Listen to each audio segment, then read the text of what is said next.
Hello everyone, and welcome back to the layout. This is going to be a layout update for the month of June 2024, and I'm going to show you guys what I've been up to here, not just on the layout, but also on the workbench this month.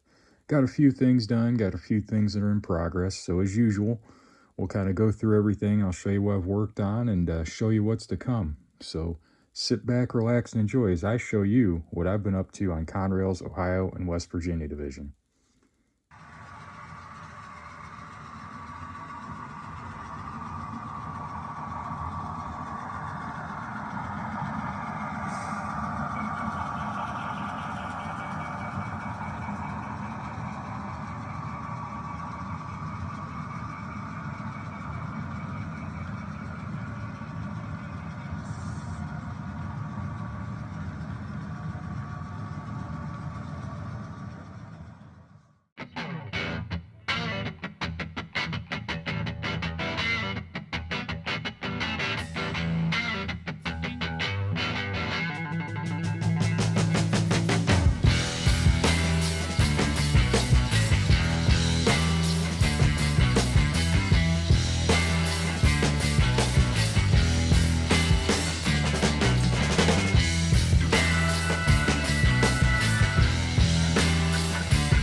All right, everyone. So here in the month of June, my big goal for the month was to try and get some of my track work issues ironed out. As I'd mentioned in the previous update, with the weather changing here in Northeast Ohio and the humidity and all that nonsense, we ended up having some spots where we had some dead rail and just some issues with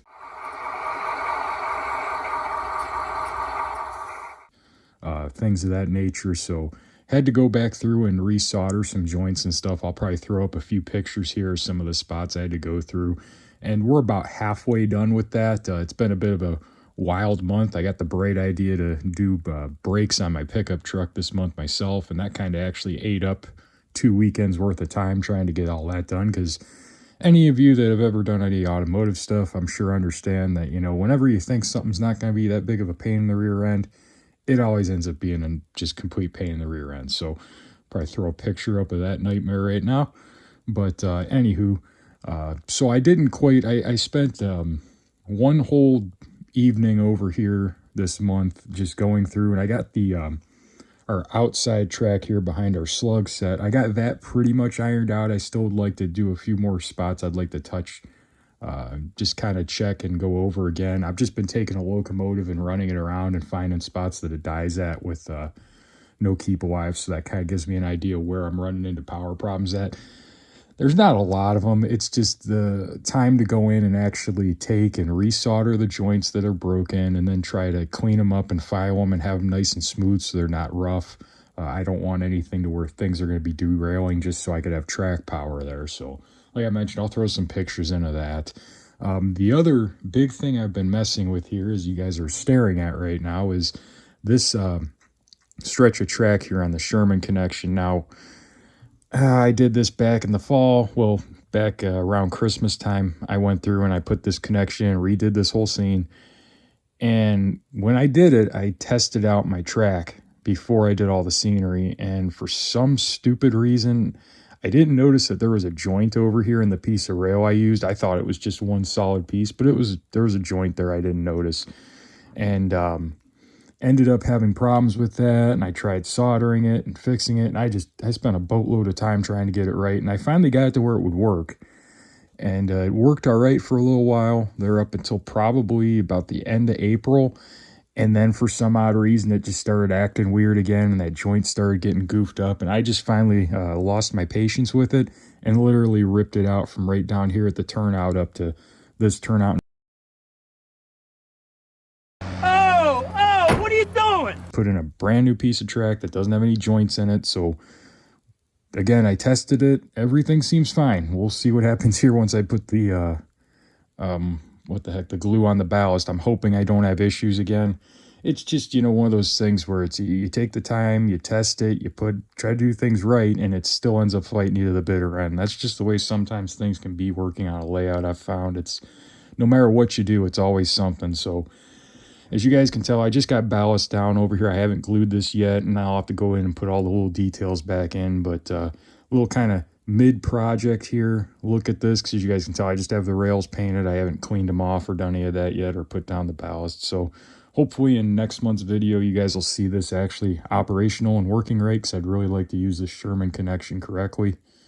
And I also need to go through on my inside track and go through and check all my joints on that yet and get all that stuff squared away, so that way my inner track runs as well as my outer track. So let's move on to the next thing I've kind of been messing around with. I'm sure you guys are going to be curious about here. All right, so now we're facing the opposite way, and as you guys can see, the bridge scene is still here. So I mentioned this in last month's update that I was thinking about doing something different over here and yanking this out and taking out the little valley cut deal there and just kind of redoing this whole scene and reworking it. I got a lot of great input from people. Some people said, you know, go for it, rip it out. Some people said, no, leave it, you know, just maybe spruce things up. And I'm still leaning towards yanking it out. The main holdup right now is what I want to do before I actually start pulling these bridges out and refoaming this section and doing all the modification work necessary is I'm going to try and do this the smart way and actually plan it out in the track planning software. I can't remember what the heck that's called, but the same one I used for the layout tour, just so that way I can kind of see how things are going to lay out. Make sure, you know, I'll have enough room to put that scrapyard building in the back and see how big it'll be and kind of see how those underpasses or Walther's underpass deals will look over here. Just to make sure it's going to look right and see like what all I could maybe do in here. And I might do the scrapyard in the back, and then up here in this front part kind of do like a little overgrown area between the two tracks was kind of what I was leaning towards. But you know, that's kind of the big thing. Some folks said to, you know, maybe just kind of start planning it out, and that's the route I'm going to go with. I don't know if I'll do anything with it yet this coming month here in July, but I appreciate everybody's input and comments and all that stuff. It's, you know, stuff like this, it's kind of hard to make a decision, and I think I'm going to kind of take the approach some folks mentioned, and I'm just going to kind of plan things out and kind of really get a good idea what I want to do over here for sure, and make sure everything's going to lay out right first before I rip into anything. So that's kind of what's going on over here. Let's take a look at some of the locomotive projects I've been up to this month. All right, so now we're over here. We're taking a look. We're over here at the entrance to Richard's Yard, and as you guys can see, our SD38 6939 and our Slug 1114 are actually on the main line, and they are running. These are finished, and I've actually had them out running on the main line a little bit. You guys should have seen a video of that at the start of this layout update of them going around the layout there. And boy, what a pro! I'm really happy with how these turned out. Very, very happy. I did have one minor problem, kind of minor major problem, and that is on the 1114. For some reason, the dang number boards won't work. I can't seem to get them to come on, and I can't get the dang keep alive to work in the thing. So that's stuff I'm going to have to come back and mess with in time. But for right now, they actually run. They look great, and I'm happy with them. Very, very happy with how these came out. And there will be a build series coming on these here in the month of July. I got to start editing all that together and getting that all put together. But the 6939 is from the latest run of Athearn Ready to Roll SD38s, and had my usual upgrades of, you know, the lit number boards in the front and rear, the working marker lights, ESU loc sound, all the fun jazz. So look for a video on that coming. It also has the open cab doors, and I will show how to do that in that video for all of you looking for that. So look for that here this next month. All right, so here we are back over at Sherman Junction where I have our other slug set up here. The 6953 here, another Athearn ready to roll from the recent run, and the 1018 and MT4 I custom built here. There's not going to be a build video on the MT4 because it's essentially the same process as the MT6, just with a different set of trucks underneath it, really. The 4-axle versus the 6-axle, so overall same exact build, but these I just got over here to the layout. They still need programmed. I did the number boards and all the light lenses this last weekend, so these are literally just came over here. I haven't had a time to program them yet and speed match them. That'll be this next weekend. Hopefully I can get that done, so hopefully y'all see a video of these here in the next month as well, running on the layout. I'm really happy with how these came out. Doing these slugs is just, it's a lot of work, but it's really fun when they're finished because they just look so cool. You know, it's one of those projects that you put a lot of time and effort into, but it's also one of those things that, you know, you're the only one that has it when you're done, because the only way you could get these slugs is by building them yourself. So really cool project. I'm really happy with how it came out. So let's go ahead and let's head on over to the workbench and show what I've been up to over there this month. All right, so now we're over here at the workbench, and a lot of you, I'm sure, following along from last month here, we have these welded rail cars that I've been working on here slowly but surely. I'm going to have 13 of these total, plus the other oddball cars that I got from CMR Products to use. These are Bowser cars with the rail racks on them that I'm having a brain fart, the J&L Innovative rail racks on them. And as you guys can see, I got them all decaled here. And the reason I got them decaled is because I finally, I've talked for quite a while about having custom decals made, and just always was kind of like, oh man, I don't really want to spend the money on it. But with this train I'm building here, I finally elected to do it. And I actually went with Circus City decals. Shout out to Matt from Circus City. If you happen to see this, he custom made me decals for these cars. And I couldn't be happier with how they turned out and how they're looking. They really bring these cars to life, because, you know, having the little do not uncouple when under load decal and all the little stuff on them right is just absolutely awesome. So if any of you guys need custom decals made, I can't say enough good things about Circus City. I'll throw the logo up on the screen right now and the website if I can remember to do that in editing. But really cool decals. Really glad I had these made. So that's kind of been the big project this month, is trying to get all these cars decaled and starting the weathering process. You could see like this one just kind of got a little airbrush dirt down on the trucks and on the top of it here, and then I gotta go back. I'm gonna have to do a lot of little painting on these little racks for the rails. That's gonna be a lot of hand painting and little work like that. And the other project I've been up to, kind of a little bit more of a wild project, so to speak, but I'm sure some of you were wondering, whatever happened to that QNE boxcar you were going to weather, Steve? Well, we're just kind of working through it a little bit at a time here. I still got to go back, and I'm going to add some like powders to the door, and I've just been kind of doing a little bit of rust work on it, and you guys can tell I've really been getting kind of, you know, a little rough with the rust. But this car would have been right around 25 years old on the O&WV time frame from when it was delivered. So it was delivered in 73, and since I model 97 to 99, so this car is going to be pretty beat up, whereas the other one I left kind of pretty much like a brand new fresh repaint. But this one I wanted to take and make kind of gnarly. It's just one of those projects that I haven't really been in the mood to do weathering.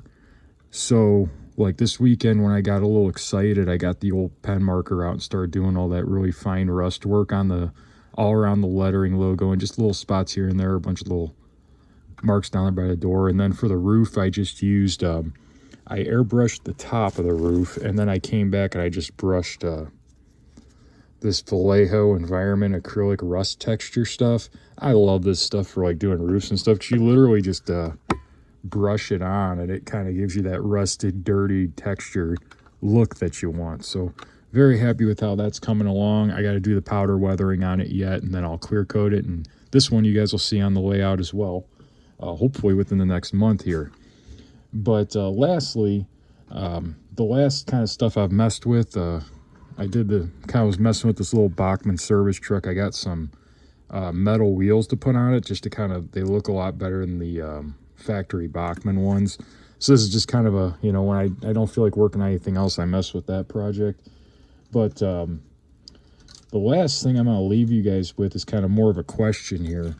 So as of right now, for the month of July, I have there's a few different ways we can go here, and I want to see what everybody's opinion is. So right now, I kind of had planned on doing, I have a pair of these LMS Dash 8 wide cabs here. I had planned on working on these two and doing a video with them, and doing like a how-to video on how to add like all the little separate marker lights and the separately lit number boards and headlights and all that fun jazz, and doing that how-to, and also how to put the correct radiator section on these particular units, as well as exhaust stack, and fixing the handrails on the nose to be correct as well. And I was planning on doing that this month, but I want to see what everybody's opinion is. Do you guys want to see that? Or I could go ahead and dive headfirst into the Overland brass builds, and doing the 2 Dash 8s I have for that. It's kind of an either-or kind of game plan, because these are going to be a pretty time-consuming deal. So I just wanted to see what everybody's opinion is. Which would you like to see me do first? For the Overland units, those are going to be quite the project, because the one that's in the video you guys saw, that one I'm going to leave the motor and drive alone on. I'm just going to basically lubricate everything and get it running well. And on the other one I have, it does not run. It just will not want to run. So I'm planning on probably doing a Kato motor swap on that. So I just want to get your guys' opinion, and y'all let me know what you think. Which build series would you rather see first? Now, keep in mind, the build series isn't going to be out till probably at least the middle to end of August, just the rate I get through things, because it takes, however long to do the build, and then I got to do the editing afterwards. So the other thing I want to ask about, I went ahead and decided to throw a little train going by here, so I'm not just rambling at a blank screen. But what I want to know is, what do you guys want to see as far as how the build and how-to videos are edited? I'm kind of changed up from the way I used to. I used to do it, generally break things into like a 2-part video series, and try not to make it too long. Try to kind of make it a little more, oh gosh, a little more slower pace, I guess you'd say. And when I used to do that, it seemed like the first video would get a lot of views, and then the second video wouldn't get barely, probably about half maybe. So I started doing the kind of condense it down into one big fast-paced video where everything's sped up a lot faster and all that stuff. And what I want to know from you guys is, going forward, which way would you like to see me edit it? If you want me to keep doing it like I'm doing it, where it's one very quick video, I can do that. Or if you'd prefer, I could actually split it up and do like a build series kind of style thing. I just want to know which y'all would prefer to watch, so that way I kind of have an idea on what way to go, and how to approach that going forward, so I can give you guys what you want to see, as opposed to, something that's kind of what you want to see. Bear in mind that, all these build videos I'm doing generally take roughly, it takes a month and a half to build a locomotive, doing, 2 days a weekend working on it. And then on top of that, I have to edit the whole thing together, which that can take roughly, 2-3 days work of an hour or two out a day on it. So that's why, you guys will see this stuff live, and these layout updates that, I'm working on a project and I might be filming it, but you won't actually see the build video for that locomotive that I might be working on for 2 months later, because of how long it takes to actually get it all the way done and then to edit it together. So y'all tell me what way you want me to go about this here going forward. I love the input. I always appreciate what everybody's opinion is, and I really wholeheartedly appreciate everybody for watching.